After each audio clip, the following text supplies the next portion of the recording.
大家好，我是彩虹。又薄又软的东河肉饼，不用擀皮儿就能做，不翻车配方分享，保证一次成功。在300克普通中筋面粉里加入3克盐，增加筋性，再倒入180克50-60度的温热水，搅拌成絮状，下手揉成偏软的面团。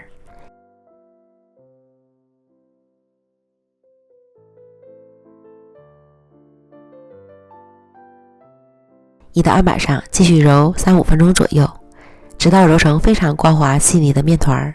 这一步很关键哦，成败与否在此一揉。揉好后搓成长条，分成10个大小均的面剂，再把每个面剂揉成光滑的小面团。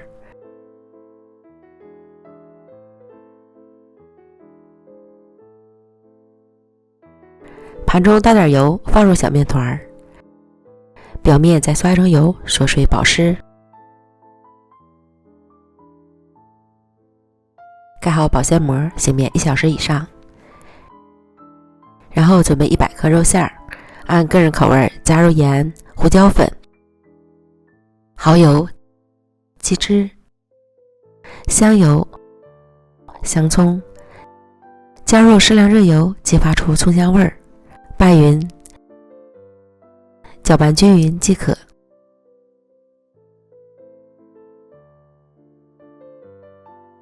醒好的小面团非常柔软，面团一定要醒到位，这样它的延展性才会好。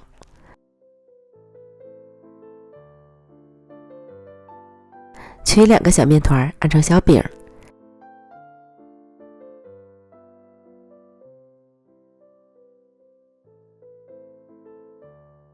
在一个小饼上放上肉馅，再盖上另一张小饼，边缘一圈捏紧实。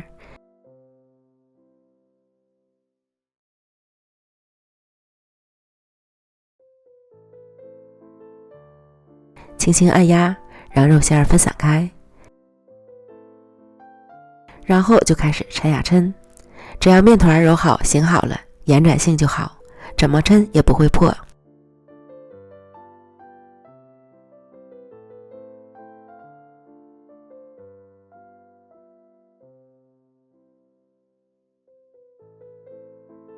抻得薄薄的，呈半透明状就可以了。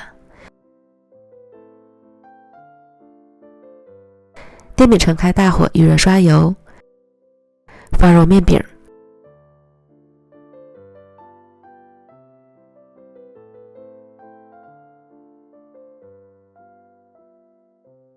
盖上盖子焖半分钟。开盖，饼已经变色，因为它很薄，熟的也非常快。淋点油，翻个面儿，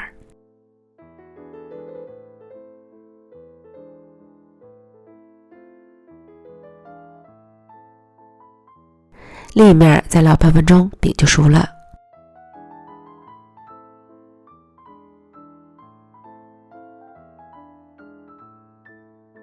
看，非常的软，正面也上了星星点点的焦斑，像这样就可以出锅了。柔柔软软的，看着就馋了。出锅后记得盖好保湿。前几天有粉丝让我出东河肉饼的视频，第一次做就轻松的成功了。轻薄透亮的饼皮儿，柔软又筋道，若有若无的肉馅，使口感更加别致，吃起来香香的，软软的。这个饼做起来好吃还好玩，推荐朋友们赶快试试吧。美食天天更新，咱们明天见，拜拜。